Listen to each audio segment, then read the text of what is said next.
इमाम याफई लिखते हैं कि दो दोस्त थे, दो दोस्तों में आपस में मोहब्बत और प्यार था।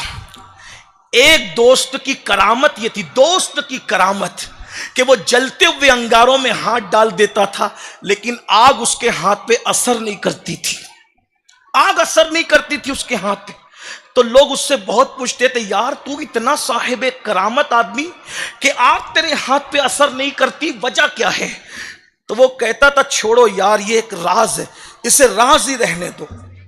सबने पूछा, ना बताया। एक दिन उसका करीबी कट्टर पक्का दोस्त, बड़ा प्यारा चहीता दोस्त उससे कहता, यार तू सबको नहीं बताता, मुझे तो बताना। आखिर वो दोस्त कैसा जो अपने दोस्त से राज को छुपा ले। उसने कहा, यार अगर तू मेरी बात जानना ही चाहता है तो फिर दिल थाम के सुन, ये बहुत बड़ा राज था जिंदगी का जो मैंने सबसे छुपाया, लेकिन तुझे बताता हूं। कहा, वो क्या? कहा, देख मैं जब जवान था ना, मैं जवानी की दहलीज पे मैंने कदम रखा। देखो जवानी दीवानी होती है, जवानी दीवानी होती। मैं जब जवान था तो जवानी में मेरे पास दौलत थी, हुस्न था, और मैं एक मालदार बाप का बेटा था। ये बात तो लड़कों के साथ मैं कल करूंगा इंशाल्लाह, जो मुझे कहना है, लेकिन चूंकि आज लड़के नहीं हैं तो मैंने आप ही से गुफ्तगू करनी।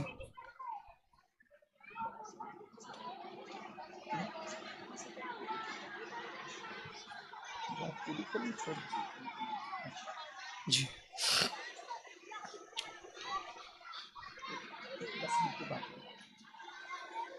दुरूद शरीफ पढ़। अल्लाह रब्बु मुहम्मदिन सल्लल्लाहु अलैहि वसल्लम नहनु इबादु मुहम्मदिन सल्लल्लाहु अलैहि वसल्लम सलातुम व सलामुन अलैका या जद्दल हसन वल हुसैन व अला आलिका व अस्हाबिका या जद्दल गौसस सकलैन।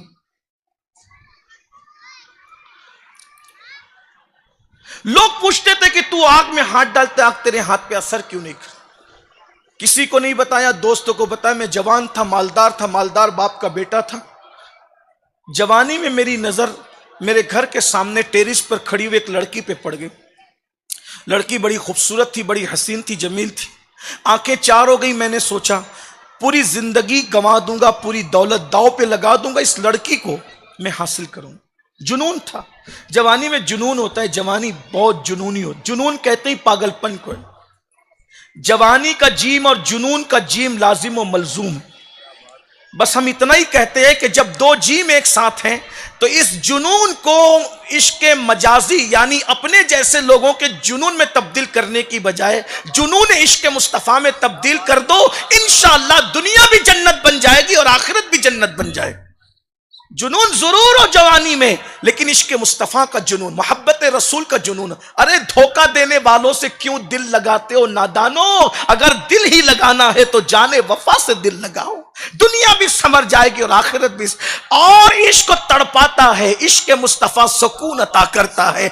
और इश्क को जलील करते हैं, इश्क मुस्तफ़ा इज्जत देता है। हर इश्क जो है वो जमीन में धसा देता है, इश्क मुस्तफ़ा काबे की बुलंदियों पे खड़ा करता है। और इश्क को गुमनाम कर देता है, इश्क मुस्तफ़ा नेक नाम कर देता है। और इश्क बदनाम कर देता है, इश्क मुस्तफ़ा ऐसी इज्जत अता करता है, इंसान कब्र में चला जाए तो भी उसका नाम बाकी रहता है। मेरे इमाम कहते हैं, इश्क तेरे सदके जलने से छूटे सस्ते, जो आग बुझा देगी वो आग लगाई है। और इश्क लोगों के दरमियान सर झुका देते हैं। इश्क मुस्तफ़ा कब्र में नकीरैन से भी इज्जत वसूल कर लेता है। नकीरैन कहते हैं, ताज़ीम मेरी फिदा हो के तुझ पे ये इज्जत मिली है। अल्लाह अकबर। तो वो जवान कहता है, मैं जवान था, खूबसूरत था, हसीन था, मालदार था। लड़की सामने नजर आई, उससे दिल दे बैठा, आंखें चार हो गई। हासिल करने की कोशिश की, लेकिन वो लड़की की तरबियत ऐसे माहौल में हुई थी, मैं जितने भी डोरे डालता था सारे डोरे नाकाम होते। मैं जितनी भी लालच देता था, उसकी तरबियत ऐसे माहौल में हुई थी कि वो लड़की मेरे दामे फरेब में नहीं आती थी, मेरे मक्र में नहीं आती। मैंने बहुत लालच दी, माल की, शादी की, इसकी उसकी उसकी, किसी पे उसकी राल न टपकी, किसी पे वो नहीं ललचाई। पता है क्यों?